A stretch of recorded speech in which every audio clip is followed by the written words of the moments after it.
All right, welcome to the final edition of the Route 39 Market Beat. 2024 is wrapping up. I'm your host, Brian, and you'll notice that we're in front of our new construction zone. A little bit more about that in a minute. But you've given us feedback and we've listened.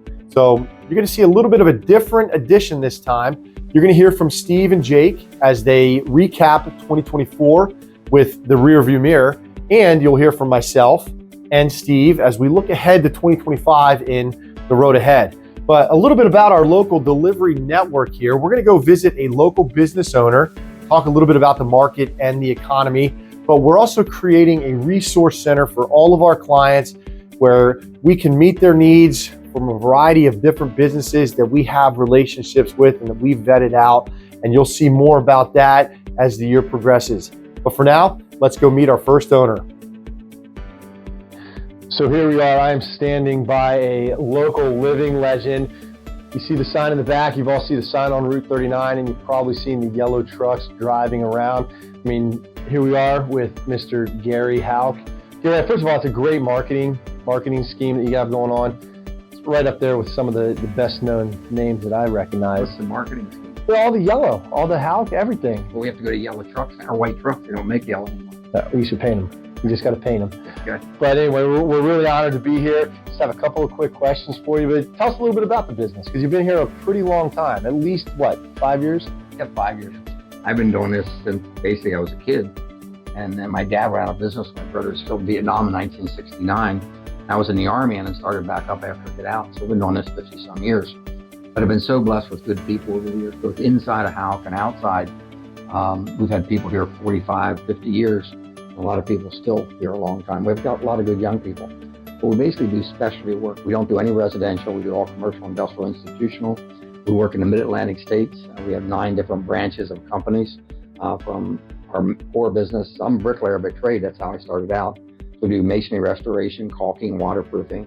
Then we have a roof and roof maintenance group. Actually, we own 2 other roofing contractors who are competitors of ours, but they run their own company.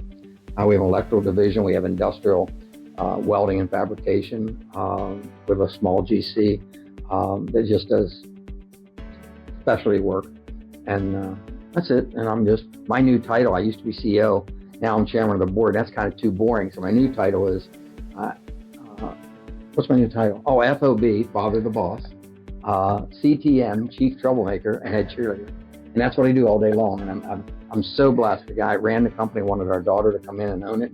He got her about a year ago, and our people were thrilled that we're not sell to a big PE firm or something. We'll stay a family-owned company. Hopefully, the success we've had the last 50 will continue in the future. Yeah.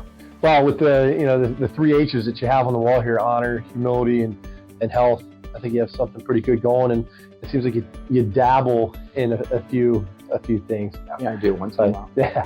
But so tell us, from a market perspective, 2024 was a pretty good year. Is that what you're seeing from the economic perspective, business, and what do you see coming in 2025? Well, certainly 24 was a good year. I've been through so many ups and downs. I remember when interest rates were over 20%. So I've seen, at my age, I've been able to see a lot of different things. And I don't get worried about that too much.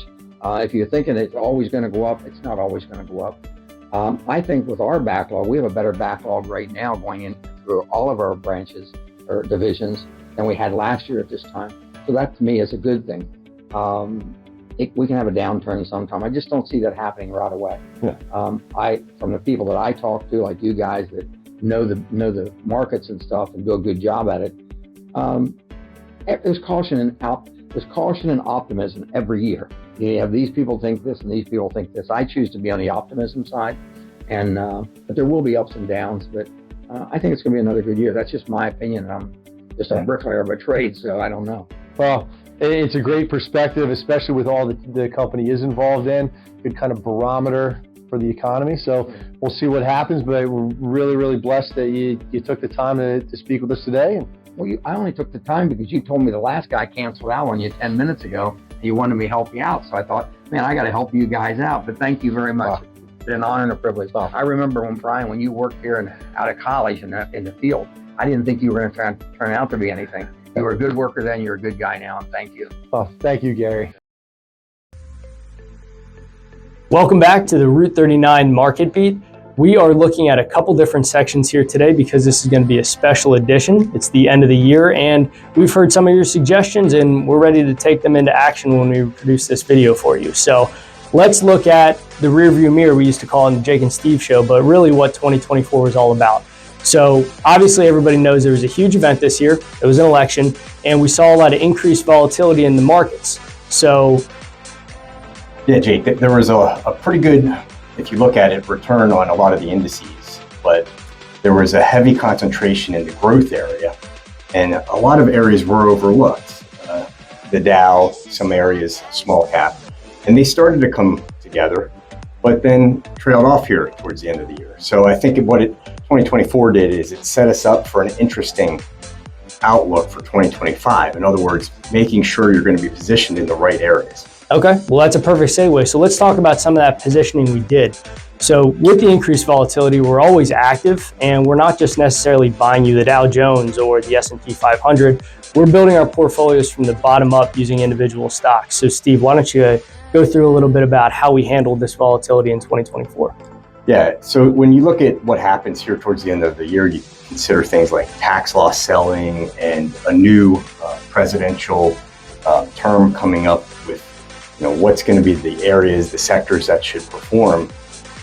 Probably December gives you a little bit of a hint on what investors like and what they don't like. And so you have to be careful because sometimes they just don't know. Nobody knows.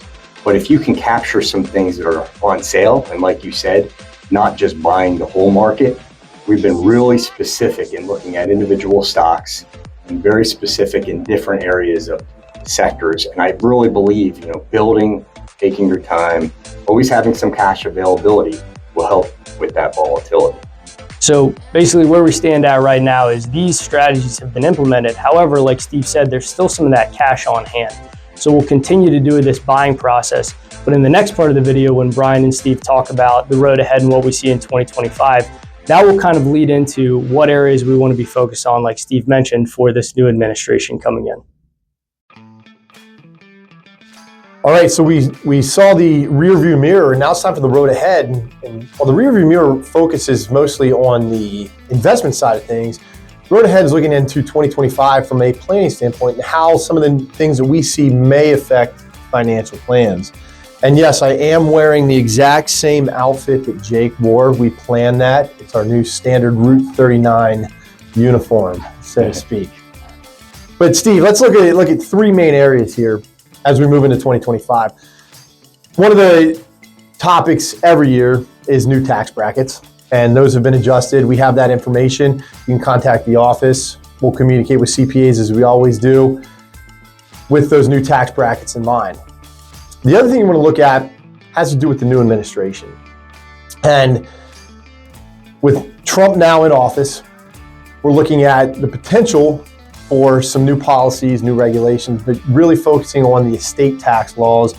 You think back to 2017, the Tax Cuts and Jobs Act. Will that continue? There's some talk about that. That's something that we're going to be focused on there that can affect many folks' financial plans. But with the new regulations, Steve, you've been through several transitions into new presidents and new administrations. What do you see moving forward here into 2025? Yeah, to bring together what you said there, taxes and regulations are usually the biggest impact on your money, financial planning wise. There's a lot of other things that get discussed, of course, politics or what have you, but the biggest concern is always what would the new taxes be, and are there certain regulations that might help corporations so that could help the stock market, which in turn helps your money and helps your plan. And I think what we're looking for is to see how that shakes out. There's been some positivity around it, but then there's also been a lot of negativity around different sectors. And, like we said before, we're actually looking at those as a chance to buy. So I think when you put the regulation, the taxes together, it doesn't matter who's in charge. But what does matter is what they actually end up putting into law. And so as that happens, it's important, just from past experience, like you said, to look at your plan and to say, will this be affected? Should we change some parameters in your plan? Do we have to be concerned about a higher taxes or hopefully a lower taxes? And I think, from my experience, it's not so much the new administration, it's kind of making sure you focus on your plan and your goals. All good points. That's the road ahead. No matter what we see coming in 2025, you have a team that's going to stay on top of it. And as always, stay in touch with Econ Wealth, the Route 39 Market Beat.